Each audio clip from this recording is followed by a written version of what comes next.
we had first initially imagined, and so now we're dreaming a little bit. You know, we even had a conversation, well, what if we just tried to run the factory as like a cooperative?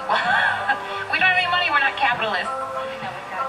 We're having those kind of conversations, and the workers are thinking about it, and it's a difficult thing, because, you know, if you've been told your whole life that things are the way other people tell you they are, to be able to think, well, no, I can make it different is quite a big deal. All over the national news, everyone is watching you because they're so inspired by you. Y yo también me siento muy orgullosa.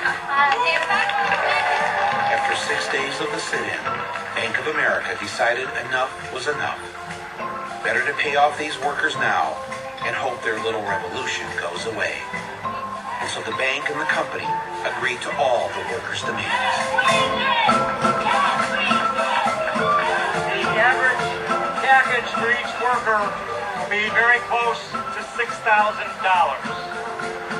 But this is about more than just money.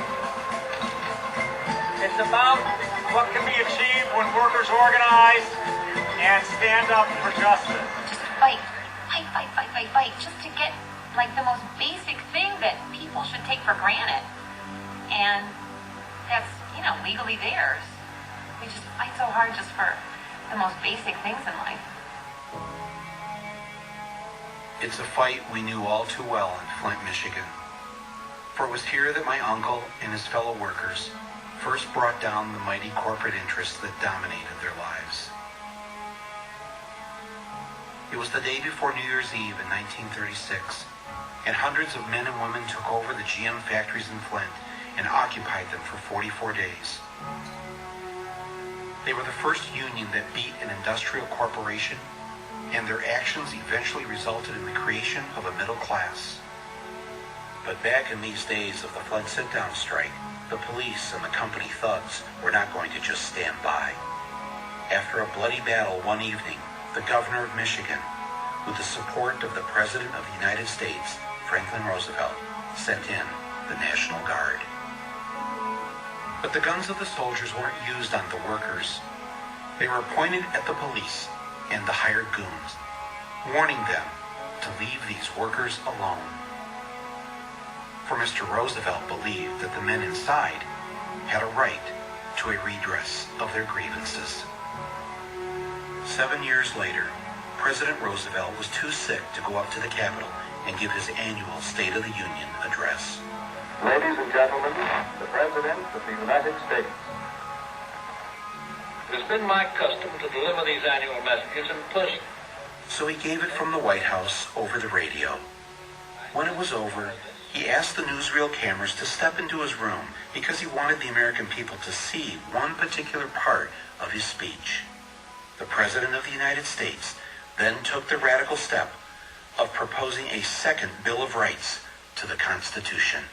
In our day, certain economic truths have become accepted as self-evident.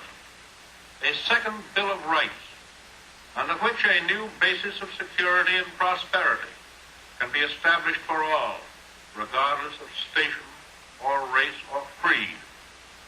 Among these are the right to a useful and remunerative job, the right to earn enough to provide adequate food and clothing and recreation, the right of every farmer to raise and sell his products at a return which will give him and his family a decent living, the right of every businessman, large and small, to trade in an atmosphere of freedom, freedom from unfair competition and domination by monopolies at home or abroad, the right of every family to a decent home, the right to adequate medical care, and the opportunity to achieve and enjoy good health, the right to adequate protection from the economic fears of old age, sickness, accident, and unemployment, the right to a good education.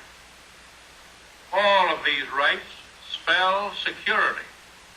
And after this war is won, we must be prepared to move forward in the implementation of these rights to new goals of human happiness and well-being. For unless there is security here at home, there cannot be lasting peace in the world.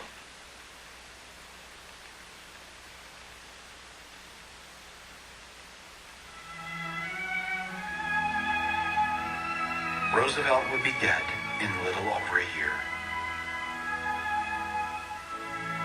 He would not live to see the end of the war, nor would there be any enactment of his new Bill of Rights.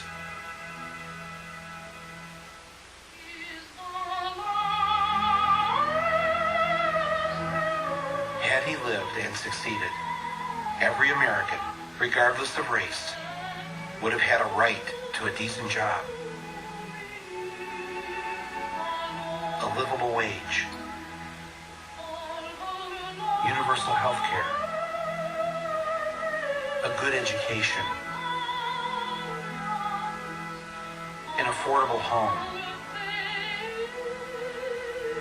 a paid vacation,